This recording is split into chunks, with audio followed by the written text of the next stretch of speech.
नमस्कार. स्वादशास्त्र रेसिपीज या यूट्यूब चॅनलवर आपणा सर्वांचे खूप खूप खूप स्वागत. आज आपण शेजवान चटणी किंवा सॉस पाहणार आहोत. त्यासाठी साहित्य घेतले बघा. इथं मी 50 ग्रॅम बेडगी मिरची घेतली आहे आणि 50 ग्रॅम काश्मीरी मिरची घेतली आहे बघा.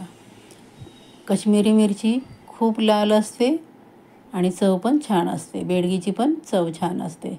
त्याचे सगळे देठ काढून घ्यायचे आणि एकाचे 2 तुकडे करून पाण्यामध्ये टाकून एक उकळी आणून घ्यायची बघा. 1 इंच आलं टाकतोय आपण आणि 1 वाटी लसूण टाकतोय. अशा प्रकारे बघा आल्याचे तुकडे करून मिक्सरच्या भांड्यात टाकलेत आणि आपण जी मिरची गरम पाण्यामध्ये उकळून घेतली होती ती थंड झाल्यानंतर मिक्सरच्या भांड्यामध्ये फिरवून घ्यायची आहे. लसूण पण त्यामध्ये टाकायचा आहे. बघा बारीक केल्यानंतर किती सुंदर असा कलर आला आहे. बघा किती छान लाल कलर आला आहे. अशा प्रकारे आपण सगळं फिरवून घ्यायचं आहे आणि कढईमध्ये 50 ग्रॅम तेल टाकायचे.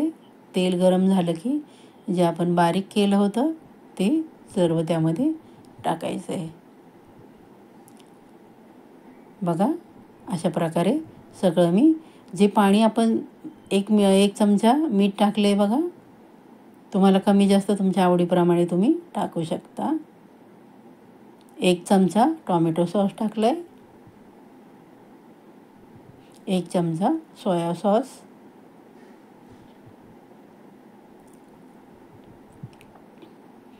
गूळ टाकला आहे मी. तुम्हाला आवडत असेल तर तुम्ही तुमच्या आवडीप्रमाणे साखर पण टाकू शकता आणि अर्धा लिंबाचा रस टाकत आहे बघा. आपण घरच्या घरी जे पदार्थ करतो त्याची चव पण छान लागते आणि आपण ते बनवताना चांगले उत्पादन म्हणजे चांगल्या वस्तू वापरूनच ते करत असतो. प्रिझर्वेटिव्हसाठी आपण म्हणजे ते जास्त काळ टिकण्यासाठी घरच्या वस्तूंचा आपण वापर करतो.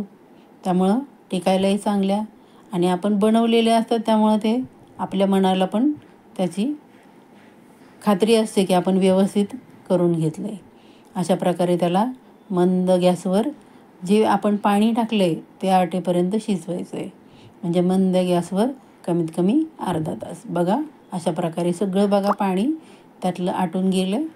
किती छान झाली आहे बघा शेजवान चटणी किंवा सॉस.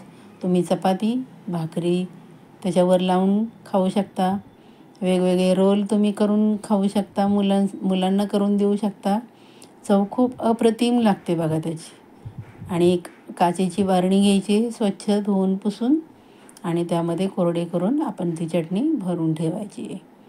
फ्रीजमध्ये तुम्ही कमीत कमी 6 महिने ठेवून त्याचा वापर करू शकता. अजिबात खराब होत नाही, चांगली राहते. आणि बाहेरचं खाण्यापेक्षा आपल्या घरी बनवलेलं ते वेगळंच समाधान असतं बघा. आपण आपल्या हाताने कुठली वस्तू बनवली तर. मला तर घरातच बनवायला खूप आवडतात वस्तू.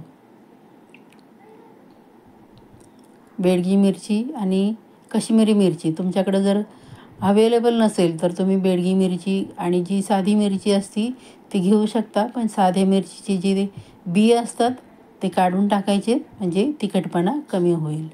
बघा अशा प्रकारे भरून घेतली.